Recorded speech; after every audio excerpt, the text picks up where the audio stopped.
জেনাকারিনী নারী কারা? কাদের চলতে ফিরতে জেনার মতো গুনাহ হয়ে যায়। আল্লাহ রাব্বুল আলামিন বলছেন সূরাতুন নূরে, বিসমিল্লাহির রহমানির রহিম,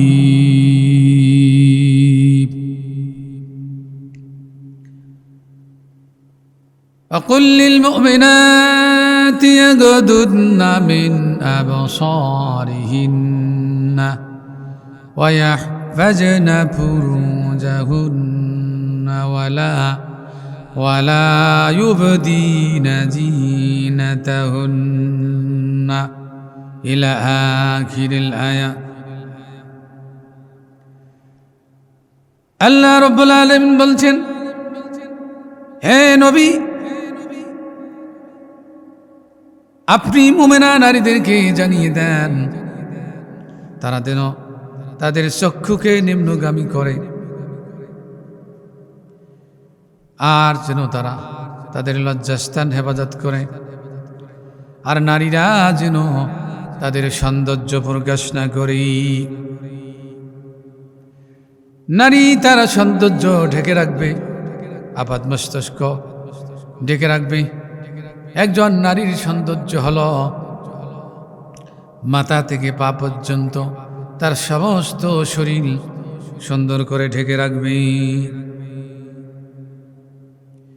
নারী যেন পোশাকে তার সৌন্দর্য প্রকাশ না করে, নারী যেন হাঁটা চলায় তার সৌন্দর্য প্রকাশ না করে, নারী যেন সেন ব্যবহার করে তার সৌন্দর্য প্রকাশ না করে।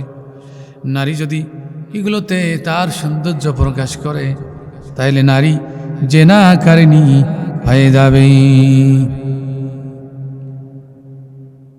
রাসূলুল্লাহ সাল্লাল্লাহু আলাইহি ওয়াসাল্লাম বলেছেন, আল মারআতু ইস্তাতাররাত ফামাররাত আলা কওমিন লা ইয়াজিদু মিন রিহাহা ফাহুয়া জানিয়া। যে নারী নিজেকে সুন্দর করে সাজগোজ করলো, এরপরে ইস্তাতাররাত আতর লাগাইল, সুগন্ধি লাগাইল, কসমেটিক লাগাইল, এরপর এই কসমেটিক লাগানোর পর পুরুষের সামন দিয়ে পুরুষের মাঝখান দিয়ে চলাচল করল, পুরুষেরা নারীর শরীর থেকে সুঘ্রাণ পেল। রাসূলুল্লাহ সাল্লাল্লাহু আলাইহি ওয়াসাল্লাম বলেছেন, এই নারী সিটে হলো, এই নারী হলো ব্যভিচারিণী, এই নারী হলো জাহান্নামী। সেনফানে কিলাউমা ফিন্নার লামা রাউমা। জনাবে রাসূলুল্লাহ সাল্লাল্লাহু আলাইহি ওয়াসাল্লাম বলেছেন, দুই দল মানুষ জাহান্নামে যাবে, আমি নবী যাদেরকে দেখি নাই।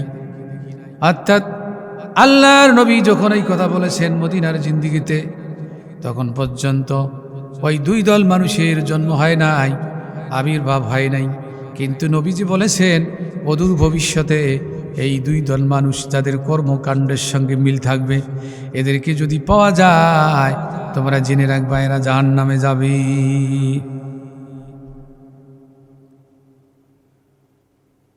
সেই দুই দল মধ্যে এক দল হলো পুরুষ আর এক দল হলো নারী। আমি নারীর কথাই বলছি।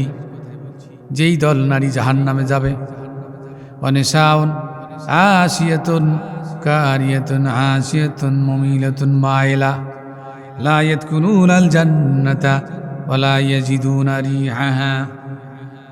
যেই নারী স্বল্প বসনা নারী, যেই নারী কাপড় দিয়া নিজেকে সাজগোজ করবে, অর্ধেক ঢাকবে আর অর্ধেক খোলা রাখবে, এত সুন্দর করে নিজেকে সাজগোজ করবে আর সুন্দর করে কসমেটিক পরবে, এরপরে লিপস্টিক লাগাবে, সুন্দর করে চুলে চিরুনি করবে, সুন্দর করে সাজগোজ করবে, কিন্তু নারীটা অর্ধেকটা ঢাকা থাকবে আর অর্ধেকটা খোলা থাকবে।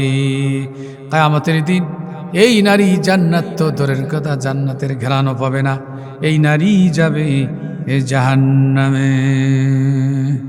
আমার ভাইরা, নারী শুধু জাহান্নামে যাবে তা না, কিয়ামতের দিন আল্লাহ তাআলা যখন বিচার করবেন, এই নারীর অভিভাবক কোথায় ছিল? একটা যুবতী মেয়ে সাজগোজ করে বাইরে যাচ্ছে, অভিভাবক তুমি কি চোখ দিয়ে দেখো নাই? কুল্লুকুম রায়িন ওয়া কুল্লুকুম মাসউলুন আন রাইয়াতিহি। রাসূলুল্লাহ সাল্লাল্লাহু আলাইহি সাল্লাম বলেছেন, প্রত্যেক ব্যক্তি দায়িত্বশীল। কিয়ামতের দিন তার দায়িত্ব সম্পর্কে তাকে জিজ্ঞেস করা হবে। বাবার দায়িত্ব তার পরিবারের, তার স্ত্রী, তার মেয়ে, তার নাতনি, তারা যেন বিপর্যয়ে না যায় সেটাকে কঠোর হস্তে নিয়ন্ত্রণ করা, এটা প্রত্যেকটা পরিবারের পুরুষের উপর দায়িত্ব আল্লাহ তাআলা ফরজ করে দিয়েছেন। সুতরাং নারী জাহান্নামে যাবে আর পুরুষ তাকিয়ে থাকবে তা না, আল্লাহ তাআলা পুরুষকেও ধরবেন তার দায়িত্ব অবহেলার কারণে। এই কারণে আসুন আমরা সংযত হই, আমরা সংযতভাবে পোশাক পরি। কসমেটিক ব্যবহার করে নারী বাইরে গেলে পরপুরুষ তোমার শরীর থেকে সুঘ্রাণ পাবে, তোমার দিকে আকর্ষিত হবে, জেনার পরিমাণ সমপরিমাণ গোনা আল্লাহ তাআলা তোমার আমল নামায় দেবেন। তুমি জেনাকারিনী, আর জেনাকারিনী হিসেবে তোমাকে জাহান্নামে যেতে হবে।